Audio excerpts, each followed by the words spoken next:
savez, c'est une visite fraternelle, c'est une visite de courtoisie. Et vous savez que je passe au Sénégal, ça fait 2, 3 fois. Le football, c'est un art aussi. C'est pas seulement de la science, ni seulement le sport en tant que nous le considérons, c'est aussi un art. D'autant plus comme il intervient dans le cadre du foot aussi, c'est dans ce sens-là que je suis venu. Et je le remercie sincèrement d'avoir pris du temps de nous accueillir. Vous savez, c'est pas évident, on a un grand problème. C'est vrai, il y a des violences, mais il faut accepter aussi que le foot prend de l'ampleur et on n'a pas assez d'infrastructures pour l'accueillir. Des fois, il y a des matchs qui incitent les gens à venir. Il y a même en Gambie, heureusement, il n'y avait pas mort d'homme, parce que les gens veulent, à Madagascar par exemple, dernièrement, comme vous avez mentionné, les gens veulent voir Sadio Mané, c'est sûr. Ils veulent, c'est les légendes. Et donc, or, on n'a pas mis en place des infrastructures qui peuvent accueillir ces genres de foule énorme.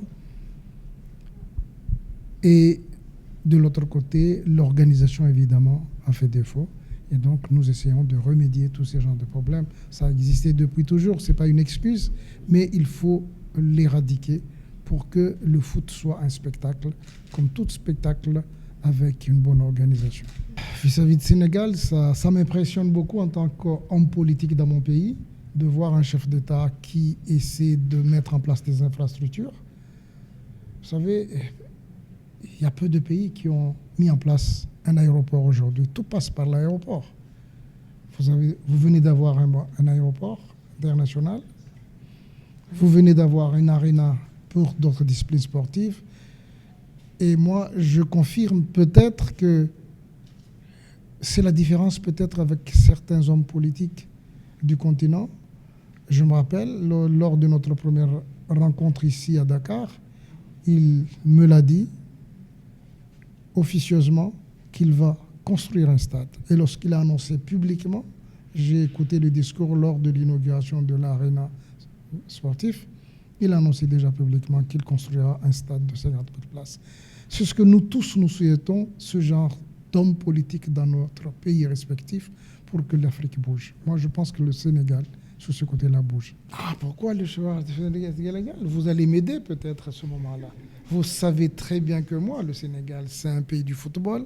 C'est une grande nation de sport même, pas seulement ce matin même, j'ai suivi la prestation des femmes basketteuses pour la préparation de la Coupe du Monde. Ça m'a impressionné de voir une dame à 30 ans et plus qui continue à jouer, à donner le maximum d'elle-même pour le basket. Vous savez, je crois que la question ne doit même pas se poser si on choisit le Sénégal. Mais si on ne l'a pas choisi, on doit s'étonner. Donc, on est venu ici. C'est un grand événement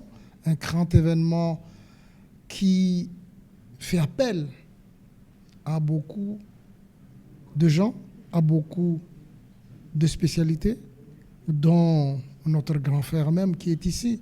C'est un événement. L'événement où vous avez, lorsqu'on organise le gala pour le choix de meilleurs joueurs africains. Donc, c'est une association de la musique et de fête du football. Moi, je ne suis pas trop spécialisé en communication, mais moi, je pense que si on veut vraiment développer notre continent, allons poser la question aux Camerounais, pas à nous, à la CAF.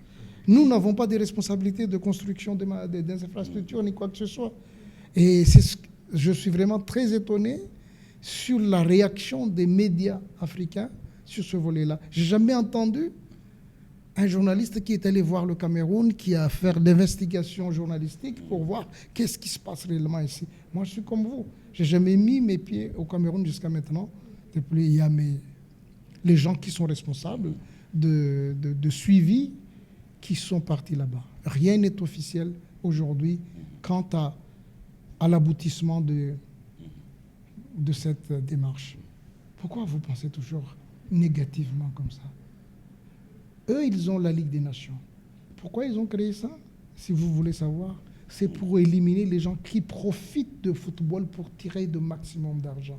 Parce qu'il y a des agents qui organisent des matchs amicaux pendant ces fenêtres de la FIFA. C'est dans ce sens-là qu'ils l'ont organisé, pour que l'argent reste dans le football, pour que les équipes nationales, les fédérations, les joueurs puissent bénéficier le maximum de ressources du football. C'est dans ce sens-là.